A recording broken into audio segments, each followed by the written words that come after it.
Missed the top.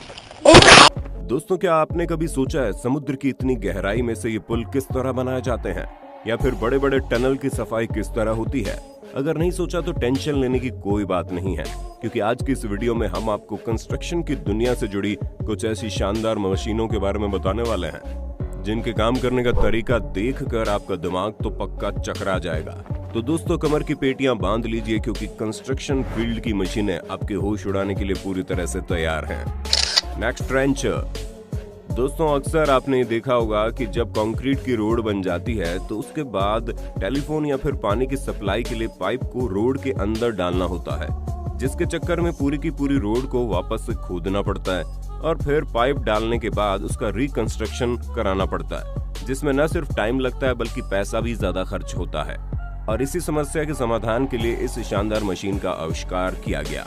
इस कमाल की मशीन के मुंह पर बहुत ही शार्प ब्लेड लगे होते हैं, जो रोड पर केवल तार या पाइप की मोटाई जितना ही सुराख बनाता चला जाता है, जिसकी वजह से ना ही रोड को तोड़ने की झंझट होती है, ना ही उसे वापस से रिकंस्ट्रक्ट करने की, क्योंकि ये मशीन इतनी बारीकी से रोड पर होल करती जाती है कि वो उसे वापस से सही करने में ना तो ज्यादा पैसा खर्च होता है, ना ही ज्यादा समय। इस मशीन की सबसे बेस्ट चीज ये है कि रोड की खुदाई के दौरान जो मलबा निकलता है उसे बड़ी सफाई से इकट्ठा करती है, जिससे कोई गंदगी भी नहीं फैलती और काम भी बड़ी सफाई से हो जाता है। एल्कॉन सीरीज EL2। दोस्तों, अब आप इस शानदार मशीन पर नजर डालिए। अक्सर कई बार सरकार द्वारा किए जाने वाले कंस्ट्रक्शन वर्क में कुछ इस तरह की बड़ी मशीनों का इस्तेमाल किया जाता है। ये जो बड़ी सी मशीन आप देख रहे हैं, दरअसल पानी के बहाव के लिए बनाए जाने वाले नाले को खोदने के बाद उसमें जमा मिट्टी को बाहर निकालकर नाले को सही आकार देने का काम करती है। दोस्तों, इस मशीन में एक पूरी सीरीज यानी कि श्रृंखला में कई सारे खोदने वाले ढांचे लगे होते हैं, जो लगातार चलते रहते हैं और पहले से तय किए गए मशीन के आकार के अनुसार ही खुदाई करते हैं। इस विशेष प्रकार की मशीन की सबसे बड़ी खासियत ये है कि ये खुदी हुई मिट्टी को एक तरफ इकट्ठा करती जाती है और इसके इस्तेमाल के बाद नाले की फिनिशिंग बहुत ही बढ़िया हो जाती है, जो आप खुद ही देख सकते हैं। गोमैको GP3। दोस्तों, आज के समय में काले कंक्रीट वाले रोड के मुकाबले लेंटर वाले रोड का कंस्ट्रक्शन बढ़ गया है, क्योंकि लेंटर वाले रोड काफी मजबूत होते हैं, जो काले कंक्रीट वाले रोड की तुलना में ज्यादा लंबे समय तक चलते हैं। साथ ही साथ इन पर गड्ढे वगैरह भी नहीं पड़ते, और अगर कहीं गड्ढे पड़ भी गए तो इन्हें ठीक करना भी काफी सिंपल होता है, जिसमें ज्यादा झंझट नहीं पड़ता। ऐसे में दोस्तों, इस तरह की लेंटर वाली रोड की बढ़ती डिमांड को देखते हुए कुछ इस तरह की यूनिक मशीन का आविष्कार किया गया। दोस्तों, ये शानदार मशीन रोड की चौड़ाई के हिसाब से अपना आकार बना सकती है, ताकि इसकी मदद से पतले या फिर चौड़े हर तरह के लेंटर वाले रोड का निर्माण किया जा सके। और दोस्तों, सिर्फ इतना ही नहीं, इसके काम करने की स्पीड भी बहुत तेज होती है। जहां आज भी कई सारे देशों में इन लेंटर वाली रोड बनाने के लिए मजदूरों को काम में लिया जाता है, जिसकी वजह से काम तो ज्यादा ही हो जाता है। इसके अलावा फिनिशिंग भी उतनी अच्छी नहीं होती और टाइम लगता है सो अलग। इसी वजह से जब इस मशीन को बनाकर तैयार किया गया तो लोग हैरान हो गए, क्योंकि इसके काम करने का तरीका बहुत ही गजब का है और इससे बनकर तैयार होने वाली रोड की फिनिशिंग इतनी शानदार होती है कि ढूंढने पर भी कोई गलती नहीं मिलती। दोस्तों, अपनी इन्हीं विशेषताओं की वजह से इस मशीन की डिमांड कई सारे देशों में बढ़ गई है, यहाँ तक कि हमारे भारत में इसका इस्तेमाल अब धीरे धीरे बढ़ने लगा है। Coffer dam. दोस्तों, आपके दिमाग में भी कभी न कभी इस तरह के सवाल तो जरूर आए होंगे कि पानी से भरी नदी या फिर समुद्रों के अंदर पुल बनाने के लिए खंभों को किस तरह से खड़ा किया जाता है, क्योंकि वहाँ पर पानी की गहराई तो अधिक ही होती है, साथ ही साथ प्रेशर भी बहुत ज्यादा होता है। ऐसे में इस तरह की जगह पर पुल खड़ा करने के लिए कॉफर डैम नाम के स्ट्रक्चर को बनाया जाता है। दोस्तों, इस तरह के ढांचे को बनाने के लिए सबसे पहले पानी की गहराई को देखा जाता है और फिर उसी हिसाब से इस ढांचे की लंबाई तय की जाती है और फिर स्टील के लंबे लंबे स्ट्रक्चर को एक साथ जोड़कर सर्कल या फिर दूसरे शेप दे दिए जाते हैं, जिसके बाद ये कॉफर डैम का स्ट्रक्चर बनकर तैयार हो जाता है और फिर इसके बाद में बड़े बड़े समुद्री जहाजों की मदद से वहां ले जाया जाता है, जहां पर उन्हें रखना होता है। दोस्तों, इसके बाद क्रेब की मदद से इस कॉफर डैम को पानी में उतार दिया जाता है।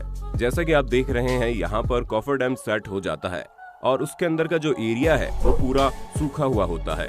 इसलिए जब यहाँ पर पुल वगैरह बनते हैं तो ना ही पानी का प्रेशर मुसीबत पैदा करता है, ना ही पानी का तेज बहाव, क्योंकि इसके अंदर सब कुछ सूखा होता है, ठीक जमीन की तरह। और इसी की मदद से मुश्किल से दिखने वाला काम आसानी से हो जाता है। Python 5000 pothole पैचर। दोस्तों, डामर की बनी रोड की सबसे बड़ी समस्या ये होती है कि अगर उन पर लगातार पानी गिरता रहे तो बहुत जल्दी उन पर गड्ढे पड़ना चालू हो जाते हैं, और ये चीज आपने भी कई बार देखी होगी। और अगर उन्हें पारंपरिक तरीके से भरना हो तो इस काम में समय तो लगता ही है, उसके साथ साथ फिनिशिंग भी उतनी अच्छी नहीं आती। लेकिन जब उसी घंटों के काम को मात्र कुछ ही मिनटों में निपटाने के लिए कुछ इस तरह की शानदार मशीन का इन्वेंशन किया गया। लेकिन ये गजब की मशीन खास तौर पर सड़क पर बनने गड्ढों को भरने का काम करती है। जैसे कि आप देख सकते हैं कि इस मशीन के पिछले भाग में एक बड़ा सा कंटेनर होता है जिसमें कंक्रीट का मिश्रण पहले से ही भर लिया जाता है, और इस मशीन को चलाने वाले की सीट भी सामने की तरफ होती है ताकि वो मशीन के काम करने की हर एक एक्टिविटी को नोटिस कर सके, और जहां कहीं भी कोई गलती हो रही हो तो उसे सही टाइम पर ठीक किया जा सके। दोस्तों, गड्ढों को भरने से पहले इस मशीन के मुंह में लगे ब्लोअर से तेज हवा गड्ढे पर मारी जाती है ताकि वहां से धूल उड़ जाए, और उसके बाद कारीगर के बटन दबाते ही पहले से ही तैयार किया हुआ कंक्रीट उस गड्ढे में डलने लग जाता है और गड्ढा भरना शुरू हो जाता है। ये पूरा काम इतनी सफाई से होता है कि जब कंक्रीट सूख जाती है तो इसमें एकदम परफेक्ट फिनिशिंग आ जाती है और लगता ही नहीं है कि कभी यहाँ पर कोई गड्ढा भी हुआ था। दोस्तों, पर इसकी सबसे बेस्ट चीज ये है कि इस बड़ी सी मशीन के आगे लगी जो मशीन है वो हैंडल के साथ अटैच होती है, जिसकी मदद से इस मशीन को चलाने वाला बड़े से बड़े गड्ढे तक को उसके आकार के हिसाब से बहुत ही परफेक्ट तरीके से काम कर सकता है, जिसकी वजह से गड्ढे को भरने में फिनिशिंग भी अच्छी आती है और काम बड़ी स्पीड से हो जाता है। दोस्तों, उम्मीद है आपको अपने होस्ट और दोस्त सैम की इस वीडियो में काफी मजा आ रहा होगा। अगर हाँ तो भैया साथ ही वीडियो को लाइक कर दीजिए ताकि हम फ्यूचर में ऐसे ही वीडियोस लाते रहें। गोमैको TC5600। दोस्तों, अभी थोड़ी देर पहले हमने आपको लेंटर की रोड के निर्माण के बारे में बताया कि कैसे मशीन की मदद से बहुत आसानी से उसे तैयार किया जा सकता है, और जब वो लेंटर रोड बन जाती है तो उन्हें परफेक्ट फिनिशिंग देने के लिए इस तरह की मशीन का इस्तेमाल किया जाता है। इस मशीन की मदद से उस लेंटर वाली रोड पर एक खास प्रकार के केमिकल को छोड़ा जाता है जो काफी ज्यादा जरूरी होता है, क्योंकि उसकी वजह से रोड पर गाड़ियां स्लिप नहीं करती और उनकी ग्रिप बनी रहती है। या फिर ये कह लीजिए कि इस तरह का केमिकल रोड के चिकनेपन को खत्म करके उसे फ्रिक्शन फ्री बना देता है, जिससे रोड सुरक्षित होती है और इसमें काफी अच्छी फिनिशिंग भी देखने को मिल जाती है। मुलक। दोस्तों, जैसा कि आप सभी जानते हैं कि टनल की सफाई करना बहुत ही ज्यादा जरूरी होता है, जिसके कई सारे कारण होते हैं, क्योंकि अगर टनल की सफाई न की जाए तो जाले और अन्य गंदगी वगैरह के कारण वहां पर अंधेरा बढ़ने लगता है, जिसकी वजह से दिखना कम हो जाता है और दुर्घटनाएं बढ़ जाती हैं।